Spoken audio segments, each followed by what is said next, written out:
My father was, he is on the left here, my father was officer of the General Staff of the Soviet Army. He was inspector of land forces, Soviet troops stationed in countries like Mongolia, Cuba, East European countries. This is the picture taken at the entrance of my Institute of Oriental Languages. It's a part of Moscow State University. As every Soviet student, I was, quote-unquote, volunteering for harvesting grain in Kazakhstan. By the end of my training in school, I was recruited by the KGB. This picture was taken on that day, and you can see again how happy it feels to be recruited by the KGB. Pay special attention to number of bottles on the table. One of my functions was to keep foreign guests permanently intoxicated the moment they land at Moscow airport. In 1967, the KGB attached me to this magazine, Look magazine. A group of 12 people arrived to USSR from United States to cover the 50th anniversary of October Socialist Revolution in my country. From the first page to the last page, it was a package of lies.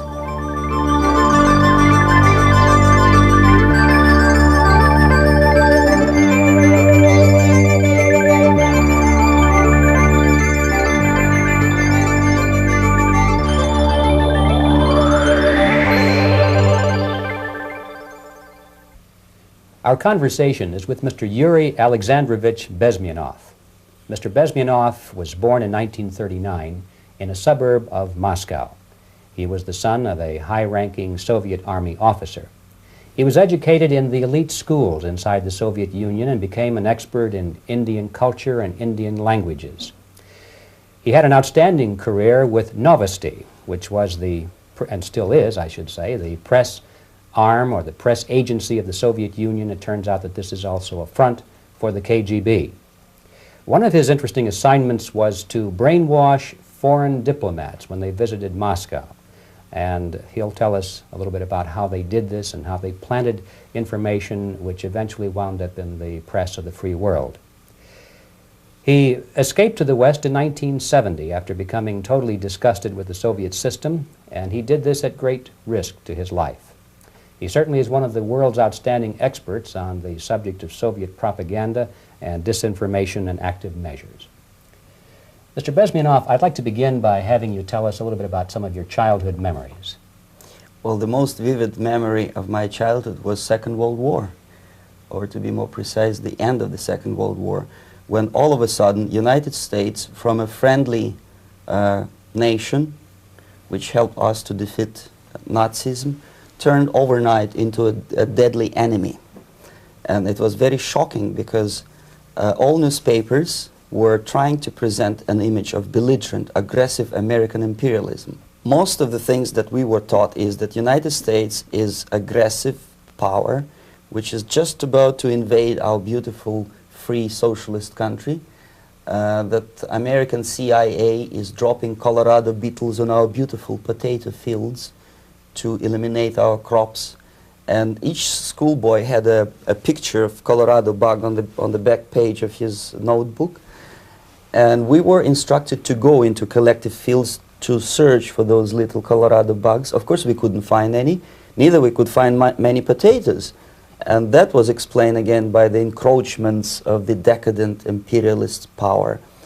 The anti-American paranoia, hysteria in the Soviet propaganda was to such of such a higher degree that many less skeptical people or less stubborn would really believe that the United States is just about to invade our beautiful motherland, and some secretly hope that it will come true. That's interesting. Yes.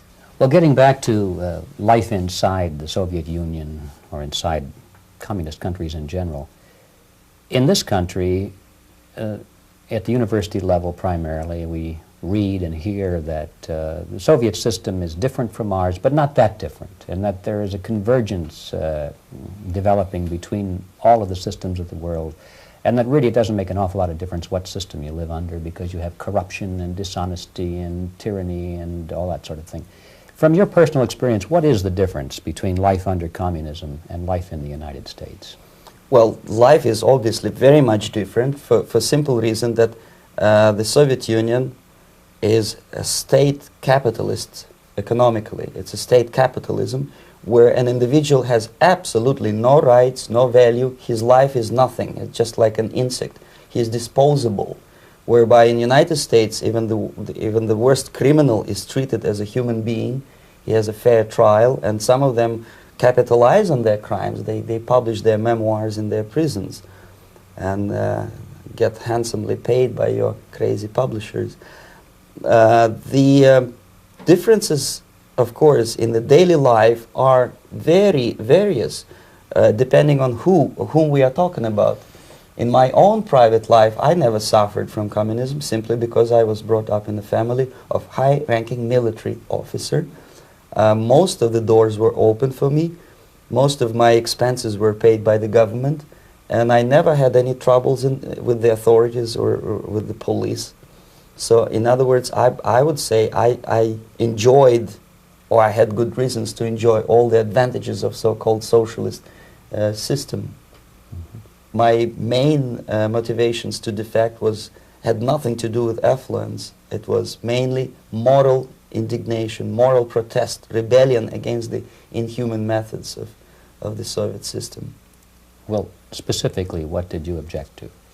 I objected, first of all, against oppression of my own dissidents and intellectuals.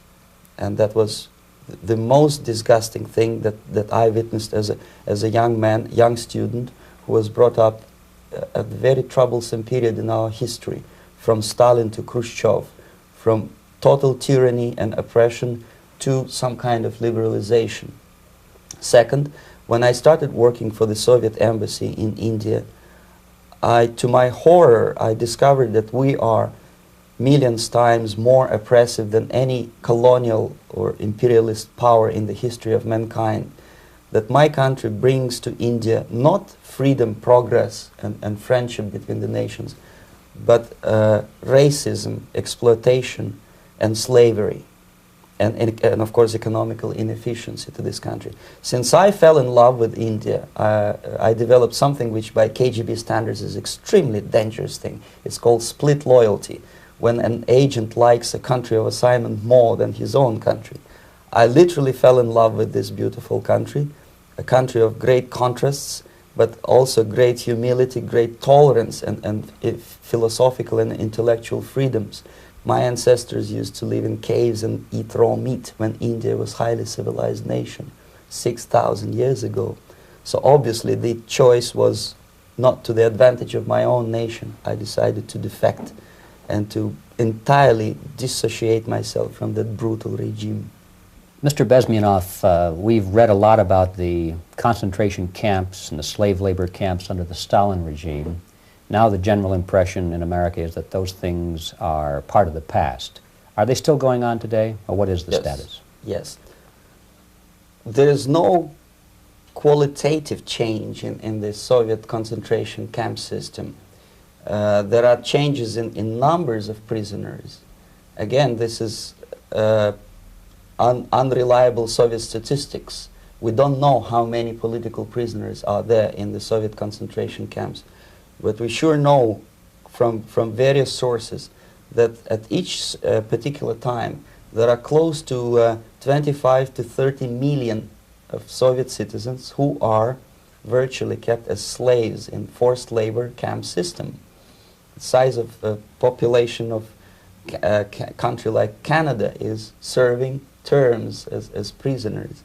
Incredible. So I would say that those intellectuals who try to convince American public that concentration camp system is a thing of the past are either conscientiously misleading public opinion, or they are not very intellectual people.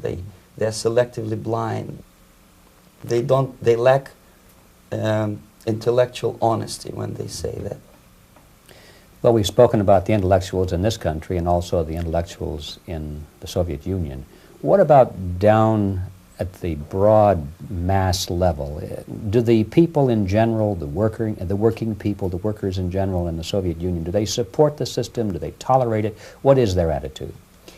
Well, average Soviet citizen, if there is such an animal, of course, does not like the system because it hurts, it kills. he may not understand the reasons. He may not have enough information or educational background to understand. But I doubt very much there are many people who are conscientiously supporting the Soviet system. There are not such people in USSR. Even those who have all the reasons to enjoy socialism, people like myself, who were a member of journalistic elite, they also hate system for different reasons, though. Not because they lack material affluence, but because they are unfree to think, they are in constant fear, duplicity, split personality. And this is the greatest tragedy for my nation. Well, what do you think are the chances of the people actually overcoming their system or replacing it? There is a great possibility that system will sooner or later be destroyed from within. There is a self-destructive mechanism built into any socialist or communist or fascist system, because there is lack of feedback, because the system does not rely upon loyalty of population. But until this Soviet junta is being supported by the Western so-called imperialists, that is, multinational companies, establishments, governments, and let's face it, intellectuals, so-called academia in the United States is famous for supporting the Soviet system. As long as the Soviet junta will keep on receiving credits, money, technology, grain deals, and political recognition from all these traitors of democracy or freedom, there is no hope, there is not much hope for changes in my country, and the system will not collapse by itself simply because it's being nourished by so-called American imperialism. This is the greatest paradox in history of mankind, when capitalist world supports and actively nourishes its own destroyer, destructor. I think you're trying to tell us something. Oh, in yes. This country. I'm trying to tell you that it has to be stopped unless you want to end up in Gulag system and enjoy all the advantages of socialist equality. Working for free, catching fleas on your body, sleeping on the planks of plywood in Alaska this time, I guess. That's where Americans will belong, unless they will wake up, of course, and force their government to stop aiding Soviet fascism. Well, you told us a moment ago why you left the system. I'd like to hear the details of how you did it. It must have been a very dangerous thing. It was not so dangerous, it was crazy. First of all, because defecting in India is virtually impossible, thanks to very strong pressure from the Soviet government. Excuse me, you were in India on assignment at that time? Yes, I was working for the Soviet embassy in New Delhi as a press officer. And defecting for a Soviet diplomat is next to impossible. It's a suicide, as I said, because a great friend Indira Gandhi pushed a law through parliament which says, and I quote, "No defector from any country has a right of political asylum in any embassy on the territory of Indian Republic," which is a masterpiece of hypocrisy. No other defector but a Soviet one needs a political asylum. So knowing that perfectly well, I planned a craziest possible way to defect. I studied counterculture in India. There were thousands of young American boys and girls with no shoes, long hair, smoking hash and marijuana, studying sometimes Indian philosophy, sometimes simply pretending that they study. And they greatly annoyed Indian police, and they were laughing stock of Indians because obviously they were good-for-nothing students. I studied carefully where they congregate, what routes they travel, what language they speak, what do they smoke. And one day I simply joined a group of hippies to avoid detection of Indian police. I was dressed as a typical hippie with blue jeans, long camise shirts with all kind of nice decorations like beads, long hairs. I bought a wig because for several weeks I had to turn myself from a conservative Soviet diplomat into a very progressive American hippie. And that was the only way that I could avoid detection. It was very interesting experience, but it was necessary because from my own knowledge as a member of Soviet embassy staff, I knew that there were many cases when Soviet defectors were betrayed by Indian police, and also some Western embassies played a very dirty role in betraying the Soviet defectors. According to our information, they were some, I wouldn't call them double agents, but simply amoral people working for this for the United States embassy, and confiding in people like this would be a suicide. So I had to be extremely careful. I could not trust anyone, and that was the reason for such a crazy way to defect. Well, had you been caught in the act of trying to get out, what would have happened to you? Oh, most likely I would end up in concentration camp, or depending on the situation and on the whim of some bureaucrat in KGB, maybe even executed. This is normal practice, quietly, of course, not publicly. But that would be the end of my defection, of course.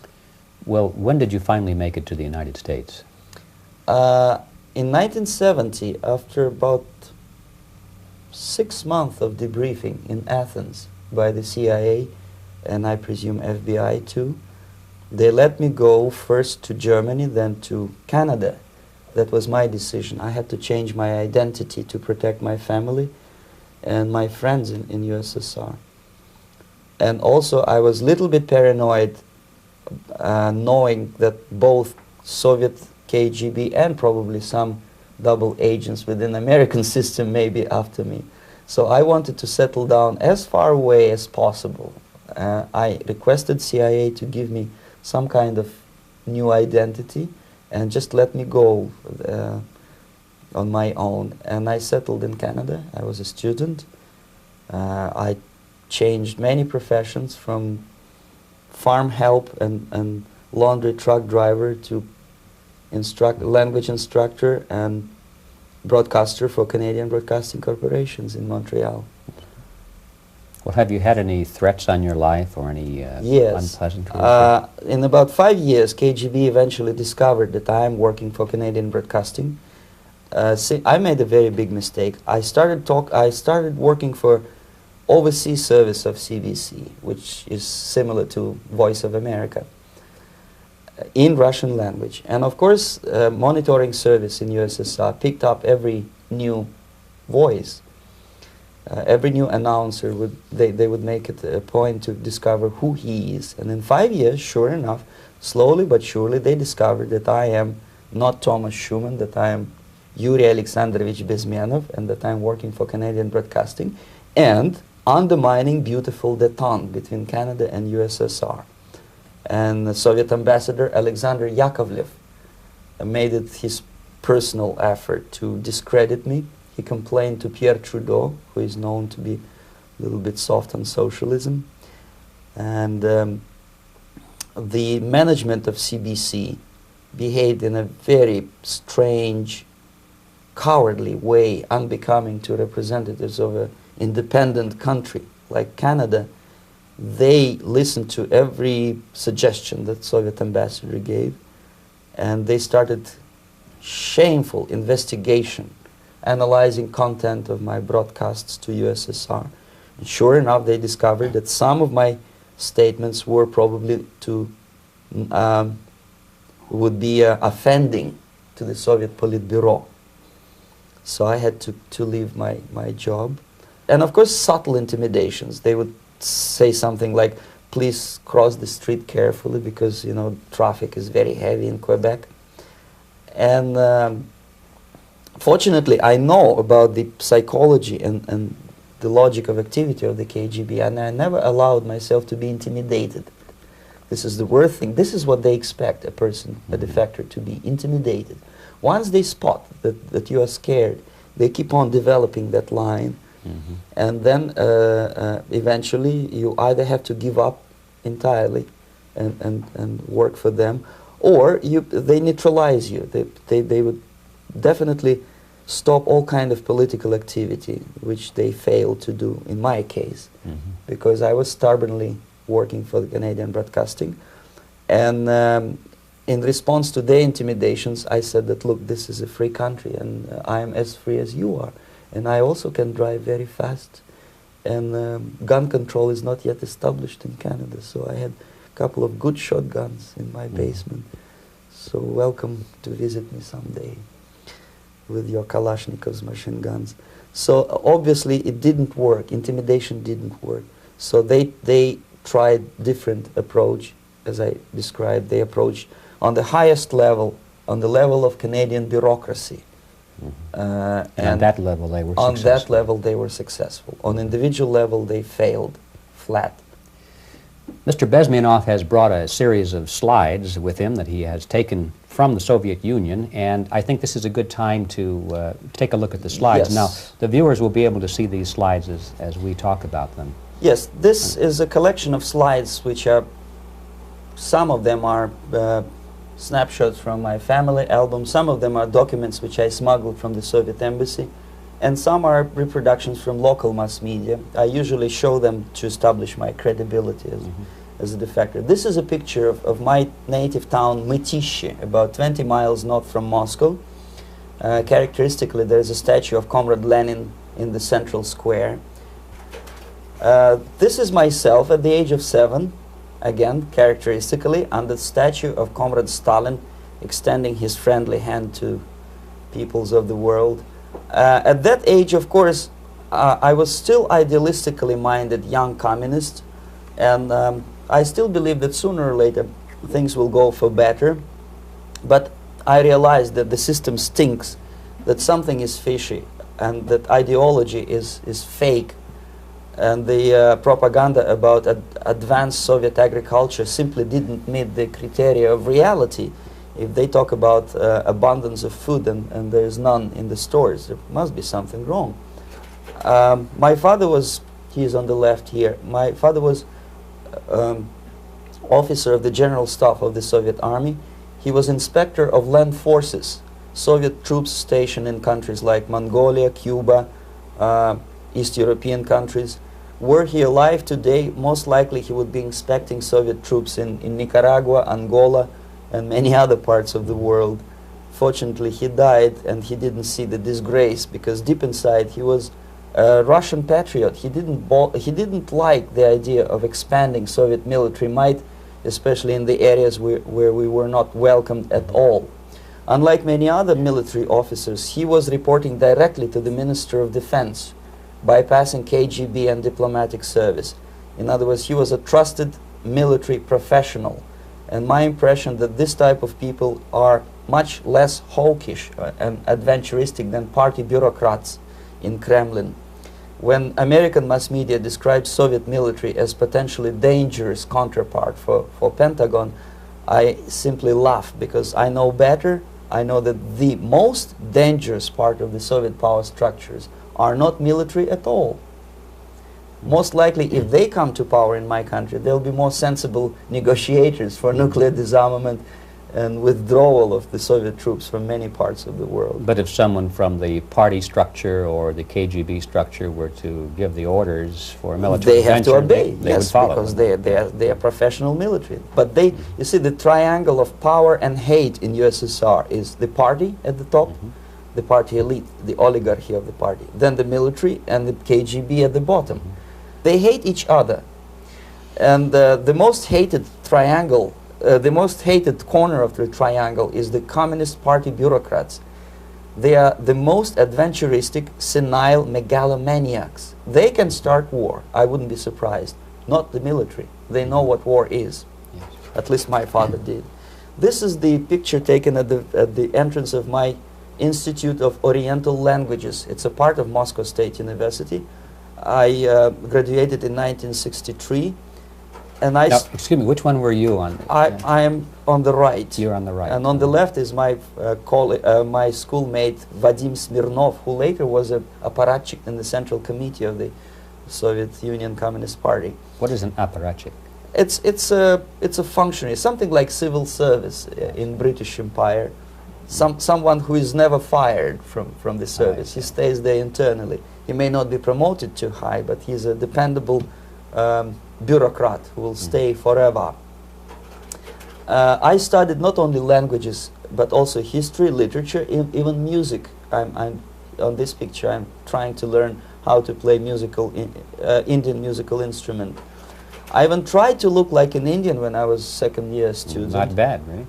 Yes, actually it was strongly encouraged by the instructors in my school, because the graduates of my school were later on employed as diplomats, foreign journalists, or spies.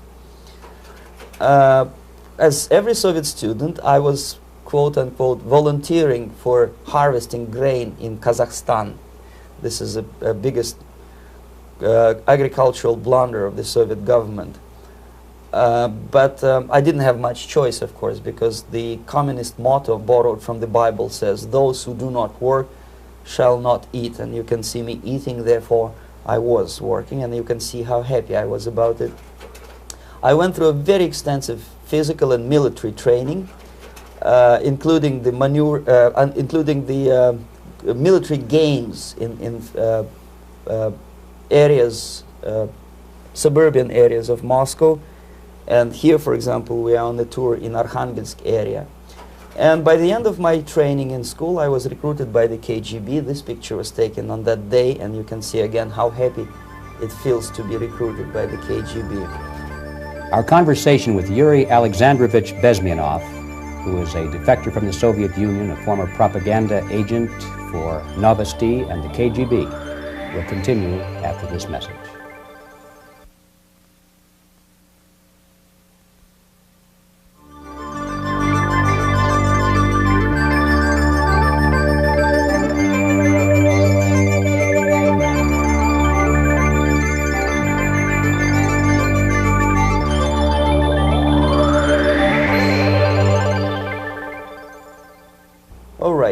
As every student in USSR, I went through very extensive physical and military training and civil defense training too. Unlike in the United States, where civil defense is virtually non-existent, zero. In USSR, every student, whatever his major subject, has to go through very extensive 4-year military and civil defense training. You can see me here with a group of students during one of the war games near Moscow. The main idea, of course, is to prepare a huge reserve army of the USSR. Each student has to graduate as a junior lieutenant. In my case, it was administrative and military intelligence service. My first assignment was to India as a translator with the Soviet Economical Aid Group, building refinery complexes in Bihar state and Gujarat state. At that time, I was still naively, idealistically believing that what I was doing contributes to the understanding and cooperation between the nations. It took me quite a number of years to realize that what we were bringing to India was a new type of colonialism, 1,000 times more oppressive and exploitative than any colonialism or imperialism in history of mankind. But at that time, I was still hoping that, well, maybe it's not that bad, could be worse, and things may go for better. And I even tried to implement the beautiful Marxist motto, proletarians of all the countries unite. I tried to unite with a nice Indian girl, and I was fascinated by Indian culture, by the family life in this country. But obviously, Communist Party had different plans for my genes, so I had to marry this beautiful Russian girl. In the span of my career, I married 3 times. Most of these marriages were marriages of convenience on advice from the Department of Personnel. This is normal practice in USSR. When a Soviet citizen is assigned to a foreign job, he has to be married, either to keep family in USSR as hostages, or if it's a convenience marriage like mine, so that the husband and wife are virtually informers on each other to prevent defection or contamination by decadent imperialist or capitalist ideas. In my case, I hated that girl so much that the moment I landed in Moscow, we were divorced, and I married later, second time. By the end of my first assignment in India, I was promoted to the position of public relation officer. You can see me here translating a speech by a Soviet boss. And you're on the right. I'm on the right here, yes. And it was, the occasion was commissioning of the refinery complex in Bihar, Barauni. Back in Moscow, I was immediately recruited by Novosti Press Agency, which is a propaganda and ideological subversion front for the KGB. 75% of the members of the Novosti are commissioned officers of the KGB. The other 25 are, like myself, co-opted agents who are assigned to specific operations. In this particular case, you can see me talking to students of Lumumba Friendship University in Moscow. This is a huge school under the direct control of the KGB and Central Committee, where future leaders of the so-called national liberation movements are being educated and selected carefully. And some of them have absolutely, neither, this for example is a group of students from Lumumba. They don't look like students at all. They look more like military, and that's exactly what they were. They were dispatched back to their countries to be leaders of the so-called national liberation movements, or to be translated into normal human language, leaders of international terrorist groups. Another area of activity when I was working for the Novosti was to accompany groups of so-called progressive intellectuals, writers, journalists, publishers, teachers, professors of colleges. You can see me here in Kremlin. I'm second on the left, with a group of Pakistani and Indian intellectuals. Most of them pretended they don't understand that we are actually working on behalf of the Soviet government and the KGB. They pretended that they are actually being guests, VIP intellectuals, that they are treated according to their merits and their intellectual abilities. For us, they were just a bunch of political prostitutes to be taken advantage for various propaganda operations. Therefore, you can see perfectly well the senior colleague of mine on the left doesn't really have that much respect on his face, and myself with a very skeptical smile, typical KGB sarcastic smile, anticipating another victim of ideological brainwashing. This is how a typical conference in Novosti headquarters in Moscow looked like. Sitting in the middle is Boris Burkov, the then director of Novosti Press Agency, high-ranking party bureaucrat in the Department of Propaganda. I am standing next to a famous Indian poet, Sumitranandan Pant. He was famous because he was an author. He was the author of a famous poem titled Rhapsody to Lenin. That's why he was invited to USSR, and everything was paid by the Soviet government. Pay special attention to number of bottles on the table. This is one of the ways to kill the awareness or curiosity of foreign journalists. One of my functions was to keep foreign guests permanently intoxicated the moment they land at Moscow airport. I had to take them to the VIP lounge and toast to friendship and understanding between the nations of the world. Glass of vodka, then a second glass of vodka. And in no time, my guests would be feeling very happy. They would see everything in kind of pink, nice color. And that's the way I had to keep them permanently for the next 15 or 20 days. At a certain point in time, I had to withdraw alcohol from them so that some of them who are the most recruitable would feel a little bit shaky, guilty, trying to remember what they were talking last night. That's the time to approach them with all kind of nonsense, such as joint communique or statement for Soviet propaganda. That's the time they are the most flexible. And of course, what they didn't understand, they didn't realize or pretended not to realize, that myself, who was drinking together with them, was not drinking at all. I had ways to get rid of alcohol through various techniques, including special pills which were given to me by my colleagues. But they were taking it seriously. In other words, they would consume quite large volumes of alcohol and feel quite uneasy next morning. In 1967, the KGB attached me to this magazine, Look magazine. A group of 12 people arrived to USSR from United States to cover the 50th anniversary of October Socialist Revolution in my country. From the first page to the last page, it was a package of lies, propaganda cliché, which were presented to American readers as opinions and deductions of American journalists. Nothing could be far from truth. These were not opinions. They were not opinions at all. They were the clichés which the Soviet propaganda wants American public to think that they think. If it does make any sense at all. It sure does, because from the viewpoint of the Soviet propaganda, although there are some subtle criticisms of the Soviet system, the basic message is that Russia today is a nice, functioning, efficient system supported by majority of population. That's the biggest lie.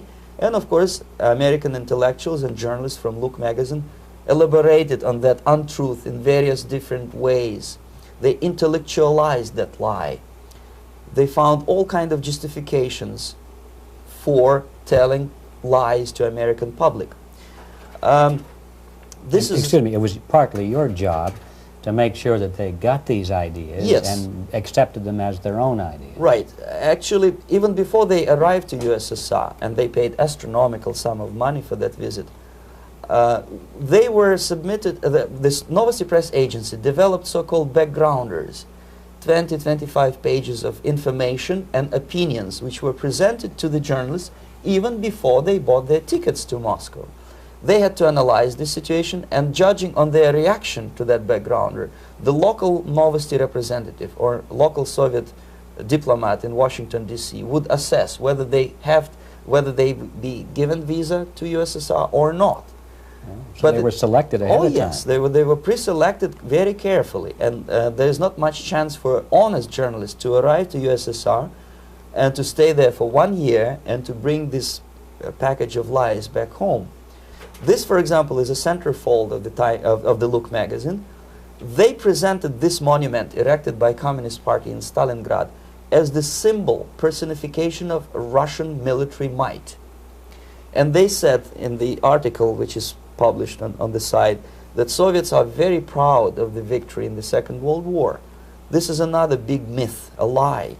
No sensible people would be proud to lose 20 millions of their countrymen in a war which was started by Genosse Hitler and Comrade Stalin and paid by American multinationals. Most of the Soviet citizens look at this type of monuments with disgust and sorrow, because every family lost father, brother, sister, or child in the Second World War. Yet American journalists who were trying to appease, to please their hosts, presented this picture on the centerfold as the symbol and personification of Soviet national, they call it Russian national spirit. And it was greatest misconception and a very tragic misunderstanding. Of course, Look magazine was not distributed in USSR. The main audience was in United States. But I presume that many Americans, millions of Americans who were reading Look magazine at that time, had absolutely wrong idea about the sentiments of my nation, about what the Soviets are proud of and what they hate. This is a group, you see the same lady with the sword in Stalingrad. This is the group of journalists. Myself is in the center with the same devilish smile. And Mr. Philip Harrington is on the extreme left there with his camera. This is the gentleman which was so deaf or so uninterested in what I had to say to him. This is the same picture, a blow-up of the same picture. Many guests from various countries, in this particular case from Asia and Africa, were taken by me as a Novosti Press agency employee for a tour across Siberia, for example. We would show them typical kindergarten, you see, nothing special by American standards, just nice children sitting, eating their breakfast or lunch. What they could not understand, or they pretended not to understand, that this is an exemplary kindergarten. This is not the kindergarten for average person or average family in USSR. And we maintain that illusion in their minds. You can see myself under the red spot in the middle there, with the same business-like expression. I'm doing my job. That's what I'm assigned to do, and that's what I was paid to do. But deep inside, I still hope that at least some of these useful idiots would understand that what they are looking at has nothing to do with the level of affluence in my nation. This is a better picture which reflects the true spirit of the Soviet childhood. This picture was printed in a Canadian government publication by mistake.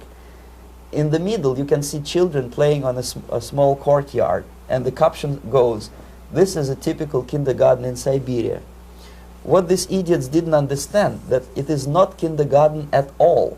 It is a prison for children of political prisoners.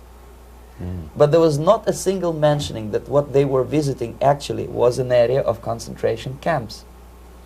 And the job of people like myself to help them to not to notice that they are actually talking to prisoners.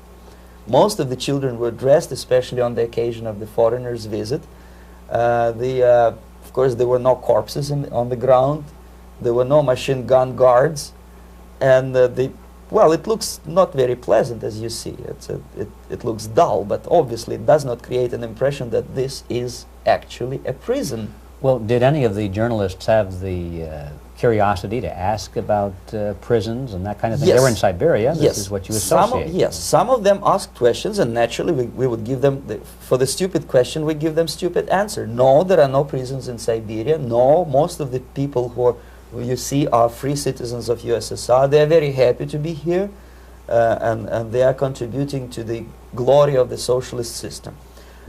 Some of them pretended that they believe what I was telling them, and most of them, we may discuss it later, what are the motivations of these people? Why would they stubbornly bring lies to their own population through their own mass media?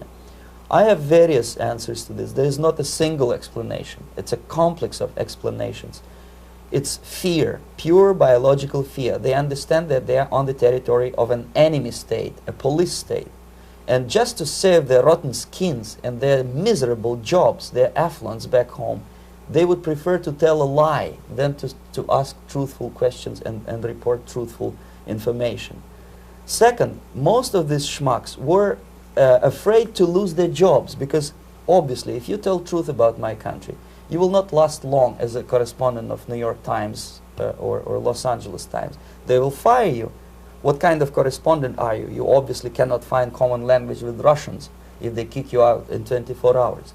So just by trying to be conformist to their own editorial bosses, they tried not to offend the sentiments of the Soviet administrators and people like myself.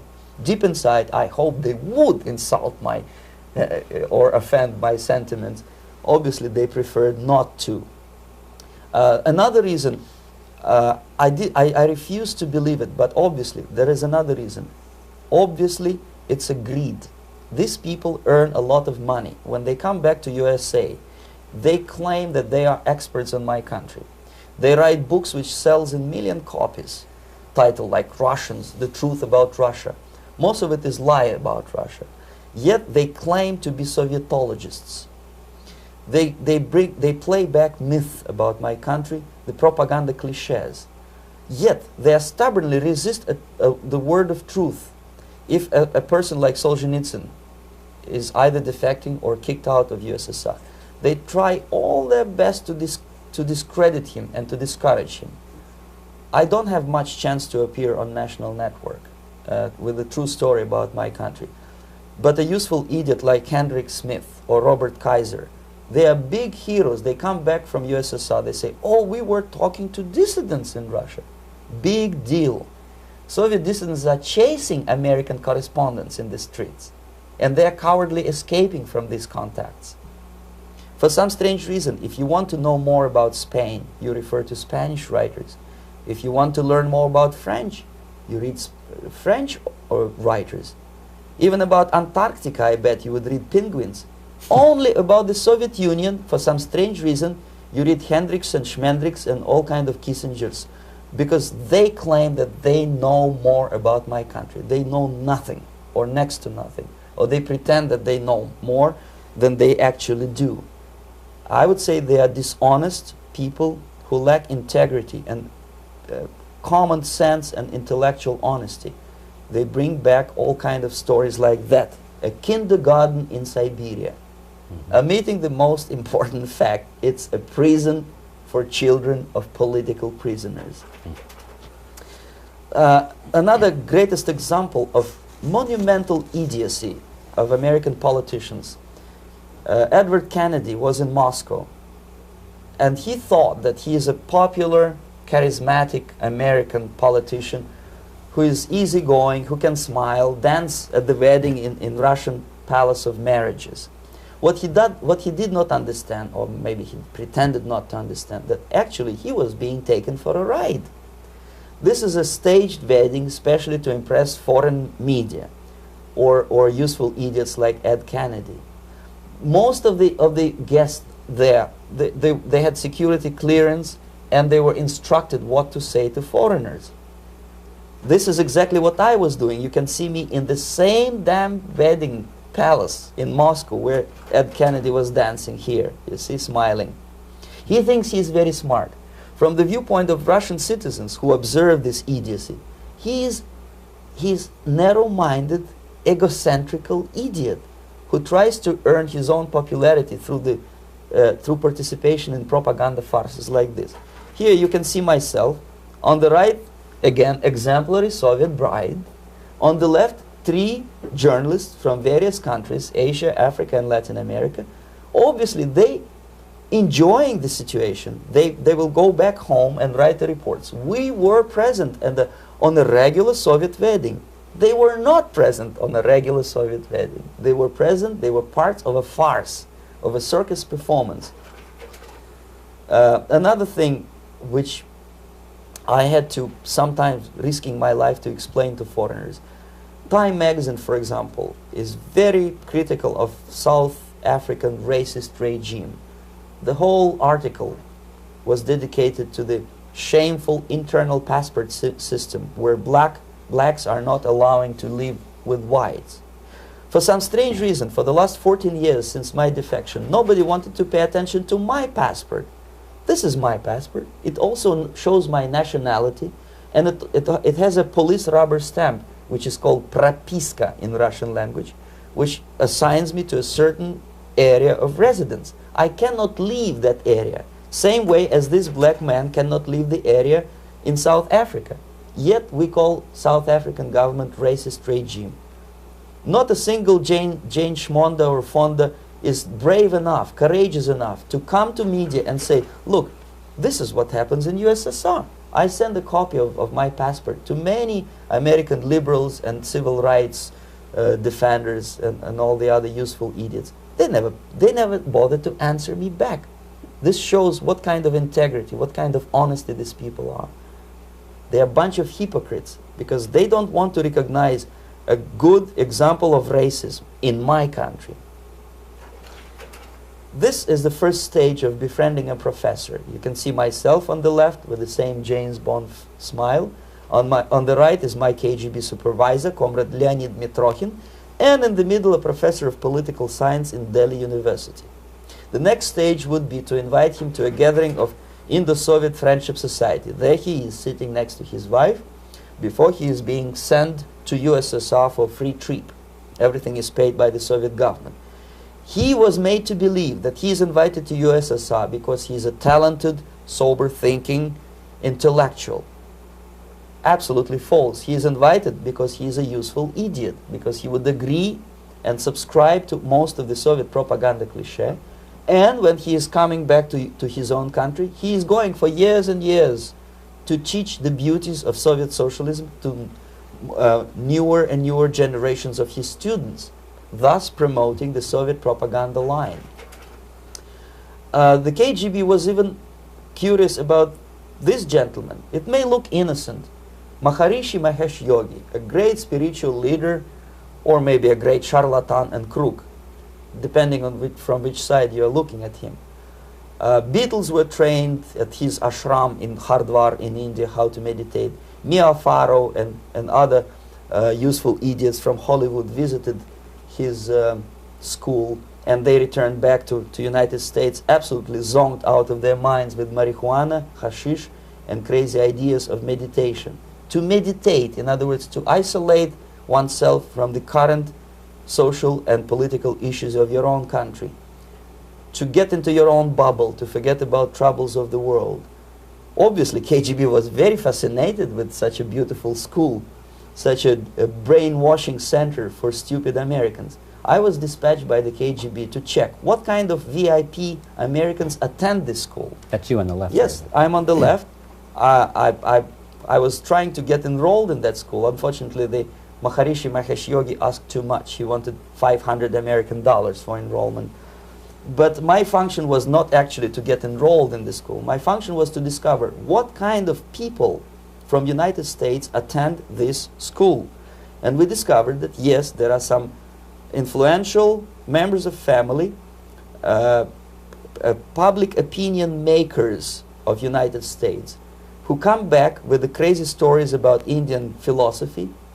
Indians themselves look upon them as idiots, useful idiots. To say nothing about KGB, who looked at them as extremely naive, misguided people.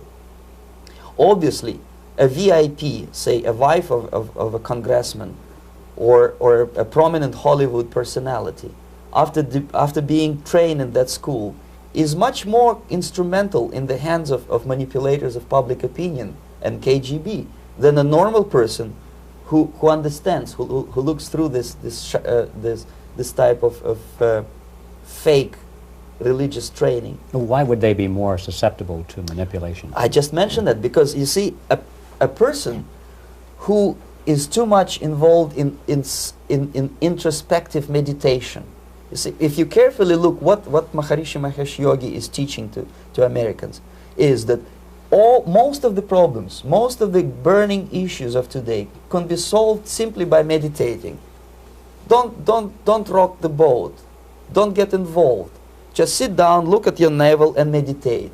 And the things, due to some strange logic, due to cosmic vibration, will settle down by themselves.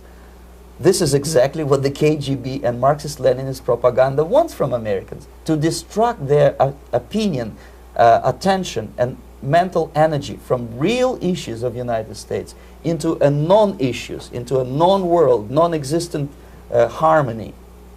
Obviously, it's more beneficial for the Soviet aggressors to have a bunch of duped Americans than Americans who are self-conscious, healthy, physically fit, and alert to the reality. Maharishi Mahesh Yogi obviously is not on the payroll of the KGB. But whether he knows it or not, he contributes greatly to demoralization of American society. And he's not the only one. There are hundreds of those gurus who come to your country to capitalize on naivete and stupidity of Americans. It's a fashion. It's a fashion to meditate. It's a fashion not to be involved. So obviously, you can see that if KGB were that curious, if they paid my trip to Hardwar, if they assigned me to that strange job, obviously they were very much fascinated.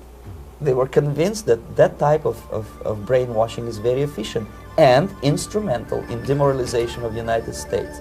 Our conversation with Yuri Alexandrovich Bezmenov, who is a defector from the Soviet Union, a former propaganda agent for Novosti and the KGB, will continue after this message.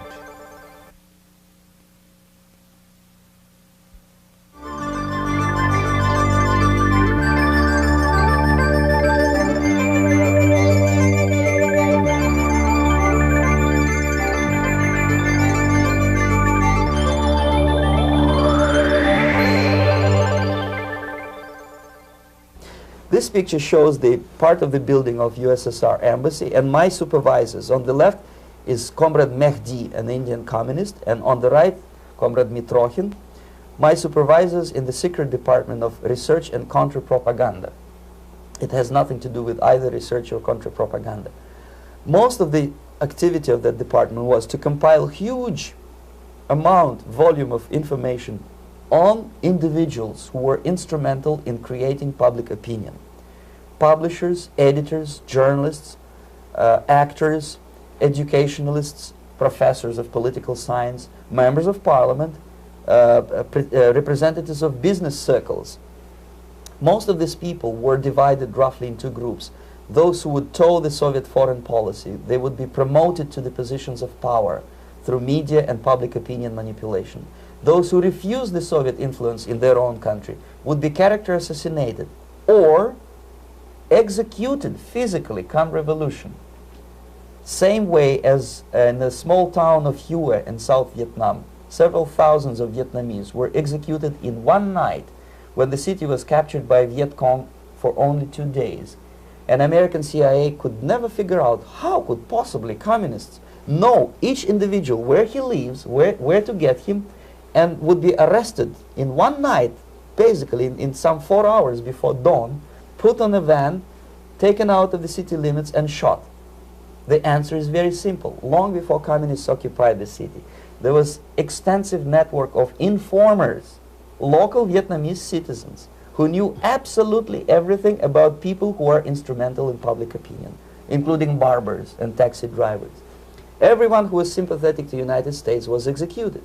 Same thing was done under the guidance of the Soviet embassy in Hanoi, and same thing I was doing in New Delhi. To my horror, I discovered that in the files where people were doomed to execution, there were names of pro-Soviet journalists with whom I was personally friendly. Pro-Soviet? Yes.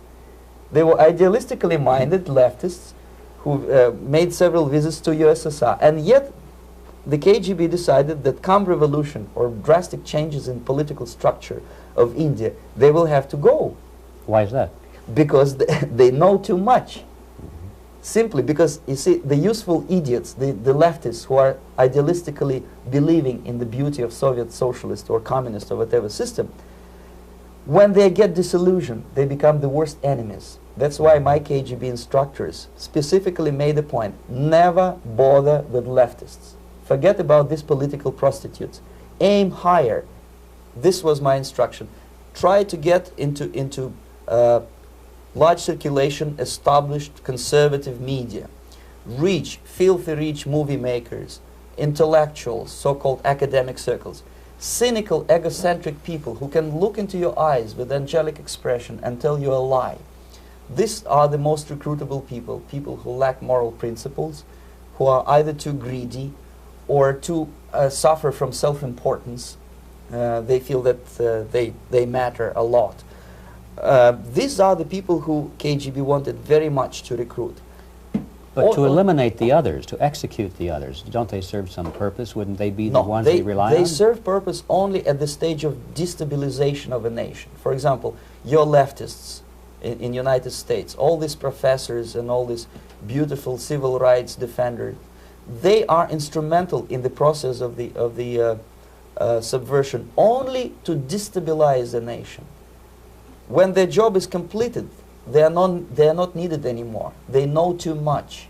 Some of them, when they get disillusioned, when they see that Marxist-Leninists come to power, obviously they get offended. They think that they will come to power. That will never happen, of course. They will be lined up against the wall and shot. But they may turn into the most bitter enemies of Marxist-Leninists when they come to power. And that's what happened in Nicaragua. You remember most of these former Marxist-Leninists were either put to prison or one of them split and now he's working against Sandinistas. It happened in Grenada when Maurice Bishop was already a Marxist. He was executed by a new Marxist who was more Marxist than this Marxist. Same happened in Afghanistan when first there was Taraki, he was killed by Amin, then Amin was killed by Babrak Karmal with the help of KGB. Same happened in Bangladesh when Mujibur Rahman, very pro-Soviet leftist, was assassinated by his own Marxist-Leninist military comrades. It's the same pattern everywhere. The moment they serve their purpose, all the useful idiots are either be executed entirely, all the idealistically minded Marxists, or exiled or put in prisons, like in Cuba. Many former Marxists are in Cuba, in prison. So most of the Indians who were cooperating with the Soviets, especially with our Department of Information of the USSR Embassy, were listed for execution.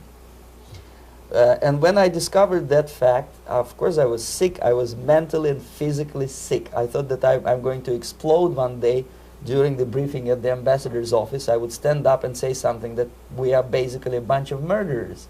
That's what we are. It has nothing to do with friendship and understanding between the nation and blah, blah, blah. We are murderers. We behave as a bunch of thugs in a country which is hospitable to us, a country which with ancient traditions.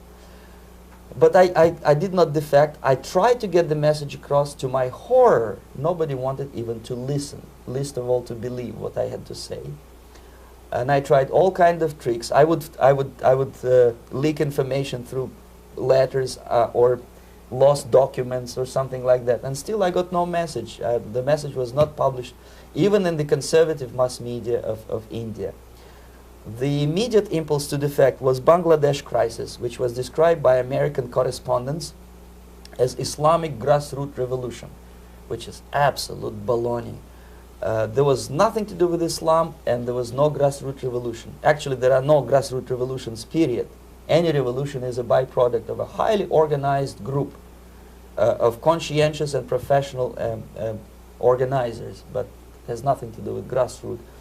In Bangladesh, it was nothing with grassroots. Most of the Awami League party members, Awami League means People's Party, were trained in Moscow in the high party school. Most of the Mukti Fauj leaders, Mukti Fauj in Bengali means People's Army, same as SWAPO and all kind of liberation armies all over the world, the same bunch of useful idiots. They were trained at Lumumba University and various centers of the KGB in Simferopol, in Crimea, and in Tashkent. So when I saw that Indian territory is being used as a jumping board to destroy East Pakistan, I saw myself thousands of so-called students traveling through India to East Pakistan, through the territory of India, and Indian government pretended not to see what's going on. They knew perfectly well, the Indian police knew it, the intelligence department of Indian government knew it, the KGB of course knew it, and the CIA knew it. That was most infuriating, because when I defected and I explained to the CIA debriefers they should watch out because East Pakistan is going to erupt any moment, they said I was reading too many James Bond novels.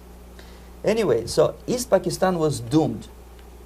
One of my colleagues in the Soviet consulate in Calcutta, when he was dead drunk, he ventured into the basement to relieve himself, and he found big boxes which said printed matter to Dhaka University. Dhaka is the capital of East Pakistan. And since he was drunk and curious, he opened one of the boxes and he discovered not printed matter. He discovered Kalashnikov guns and ammunition in there. Anyway, it's a long story. When I saw the preparations for the invasion into East Pakistan, obviously I wanted to defect immediately. The only thing I couldn't at that time make up my mind when and where and how. One of the reasons, of course, you see, I was in love with India. I mentioned it before. I spoke the languages. I socialized with people. And I understood that I had to act fast unless I want this beautiful country to be permanently and irreparably damaged by our presence. One of the reasons not to defect was, as you can see, I was living in relative affluence.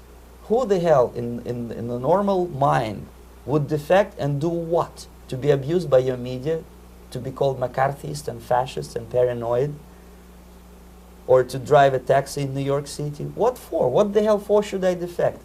To be abused by Americans, to be insulted in exchange for my effort to bring the truthful information about impending danger of subversion.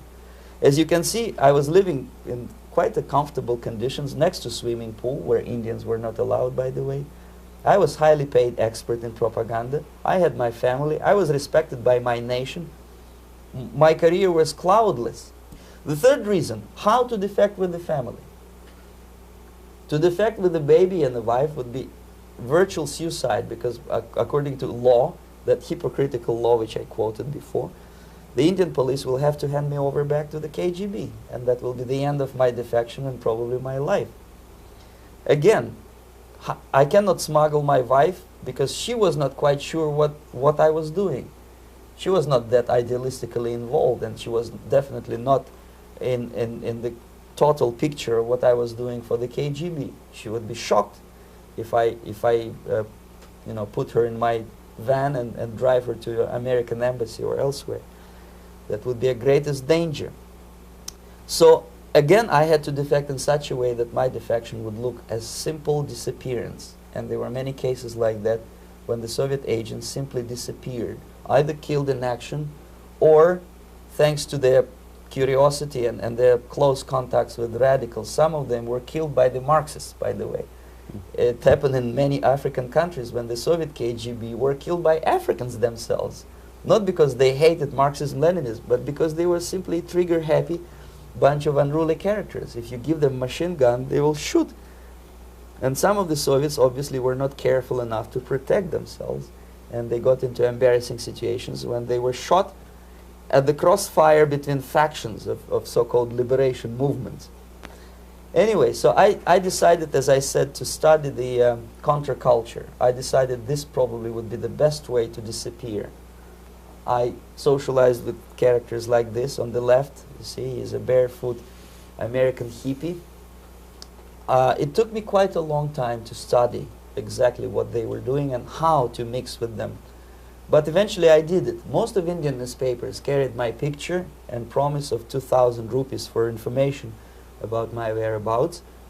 But they were looking for the wrong person, because they obviously tried to stop a young Soviet diplomat in white shirt and tie, and this is how I looked at the time of defection. Nobody could possibly think that a Soviet diplomat would be as crazy as to join a bunch of hippies.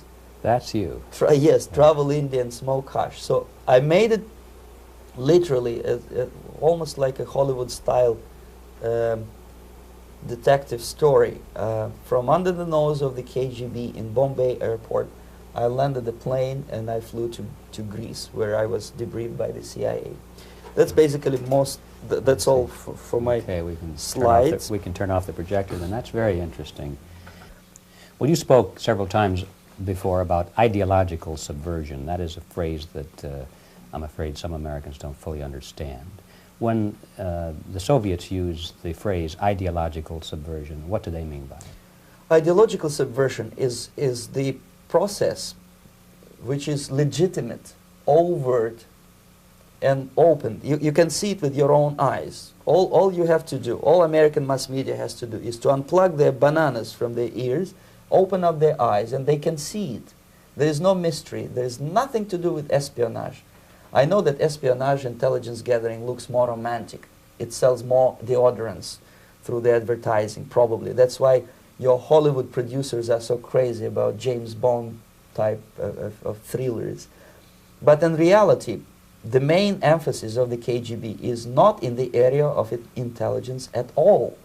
According to my opinion and opinion of many defectors of my caliber, only about 15% of time, money, and manpower is spent on espionage as such. The other 85% is a slow process which we call either ideological subversion or active measures, активные мероприятия in the language of the KGB, or psychological warfare.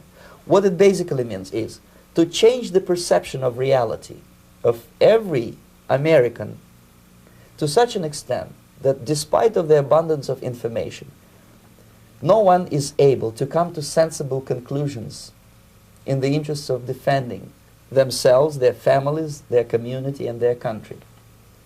It's a great brainwashing process which goes very slow, and it's divided in 4 basic stages. The first one being demoralization. It takes from 15 to 20 years to demoralize a nation. Why that many years? Because this is the minimum number of years which requires to educate one generation of students in the country of your enemy, exposed to the ideology of the enemy. In other words, Marxism-Leninism ideology is being pumped into the soft heads of at least 3 generations of American students without being challenged or counterbalanced by the basic values of Americanism, American patriotism. The result you can see.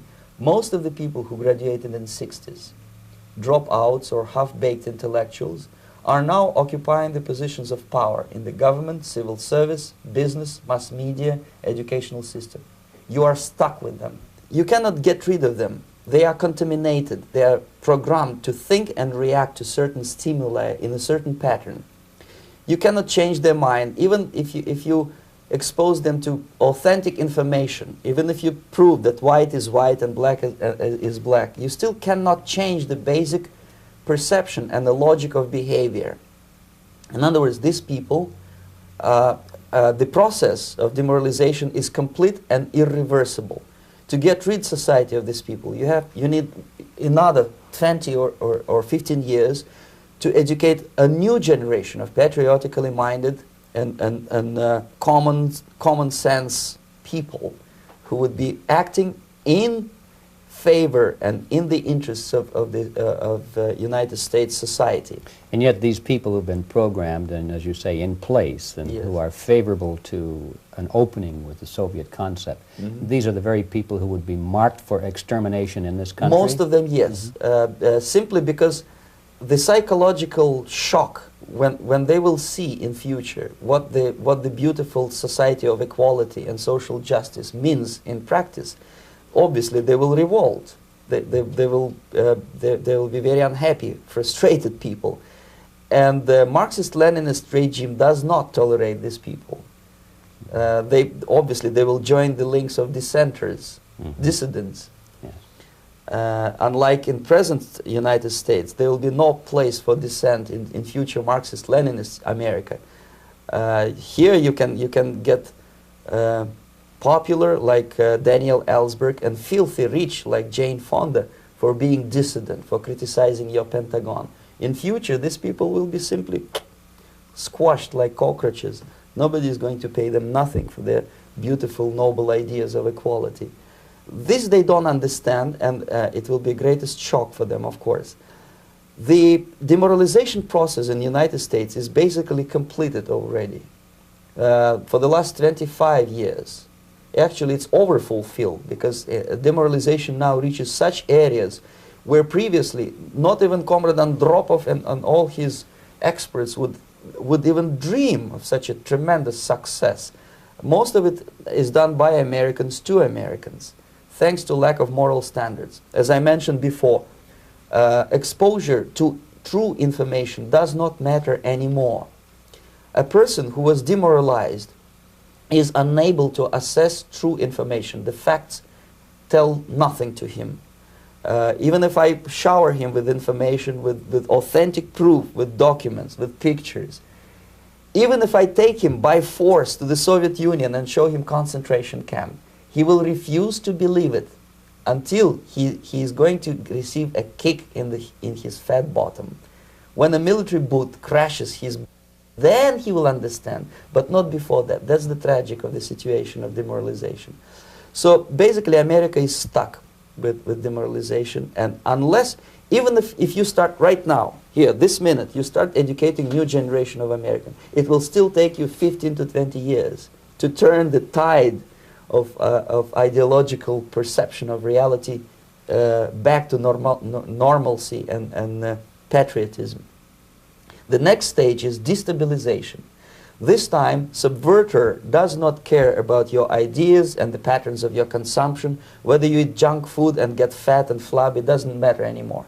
This time, and it takes only from 2 to 5 years to destabilize a nation, what matters is essentials: economy, foreign relations, defense systems. And you can see it quite clearly that in some areas, in such sensitive areas as defense and economy, the influence of Marxist-Leninist ideas in the United States is absolutely fantastic. I could never believe it 14 years ago when I landed in this part of the world that the process will go that fast. The next stage, of course, is crisis. It may take only up to 6 weeks to bring a country to the verge of crisis. You can see it in Central America now. And after crisis, with a violent change of power, structure, and economy, you have so-called the period of normalization. It may last indefinitely. Normalization is a cynical expression borrowed from Soviet propaganda. When the Soviet tanks moved into Czechoslovakia in '68, Comrade Brezhnev said, "Now the situation in brotherly Czechoslovakia is normalized." This is what will happen in the United States if you allow all these schmucks to bring the country to crisis, to promise people all kind of goodies and the paradise on earth, to destabilize your economy, to eliminate the principle of free market competition, and to put a big brother government in Washington, D.C., with benevolent dictators like Walter Mondale, who will promise lots of things, never mind whether the promises are fulfillable or not. He will go to Moscow to kiss the bottoms of new generation of Soviet assassins, never mind. He will create false illusions that the situation is under control. Situation is not under control. Situation is disgustingly out of control. Most of the American politicians, media, and educational system trains another generation of people who think they are living at a peacetime. False.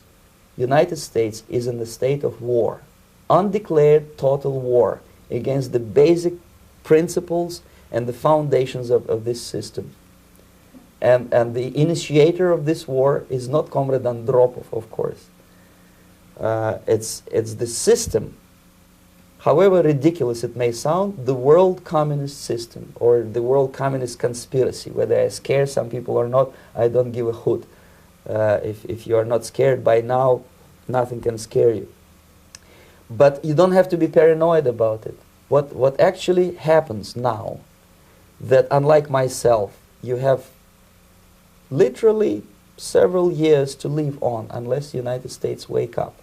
The time bomb is ticking. With every second, the disaster is coming closer and closer. Unlike myself, you will have nowhere to defect to, unless you want to live in Antarctica with penguins. This is it. This is the last country of freedom and possibility. Okay, so what do we do? What is your recommendation to the American people? Well,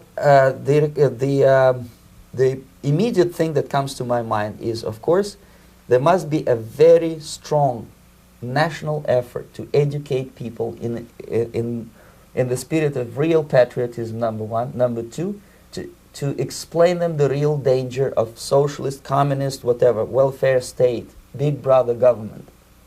If people will fail to grasp the impending danger of that development, nothing ever can help United States. You may kiss goodbye to your freedom, including freedoms to homosexuals, to prison inmate. All this freedom will vanish, evaporate in 5 seconds, including your precious lives. The second thing, the moment at least part of United States population is convinced that the danger is real, they have to force their government. And I'm not talking about sending letters, signing petitions, and all this beautiful, noble activity. I'm talking about forcing United States government to stop aiding communism. Because there is no other problem more burning and urgent than to stop the Soviet military-industrial complex from destroying whatever is left of the free world. And it is very easy to do. No credits, no technology, no money, no political or diplomatic recognition, and of course no such idiocy as grain deals to USSR. The Soviet people, 270 millions of Soviets, will be eternally thankful to you if you stop aiding a bunch of murderers who sit now in Kremlin and whom President Reagan respectfully calls government. They do not govern anything, least of all such complexity as the Soviet economy. So basic, two very simple, maybe too simplistic answers or solutions, but nevertheless they are the only solutions. Educate yourself, understand what's going on around you. You are not living at the time of peace. You are in a state of war, and you have precious little time to save yourself. You don't have much time, especially if you are talking about young generation. There's not much time left for convulsions to the beautiful disco music. Very soon it will go, just overnight. If we are talking about capitalists or wealthy businessmen, I think they are selling the rope on which they will hang very soon. If they don't stop, if they cannot curb their unsettled desire for profit, and if they keep on trading with the monster of the Soviet communism, they are going to hang very soon. And they will pray to be killed, but unfortunately they will be sent to Alaska probably to manage industry of slaves. It's simplistic. I know it sounds unpleasant. I know Americans don't like to listen to things which are unpleasant. But I have defected not to tell you the stories about such idiocy as microfilm, James Bond type espionage. This is garbage. You don't need any espionage anymore. I have come to talk about survival. It's a question of survival of this system. You may ask me, what is it in for me? Survival, obviously, because unlike, as I said, I am now in your boat. If we sing together, we'll sing beautifully together. There is no other place on this planet to defect to.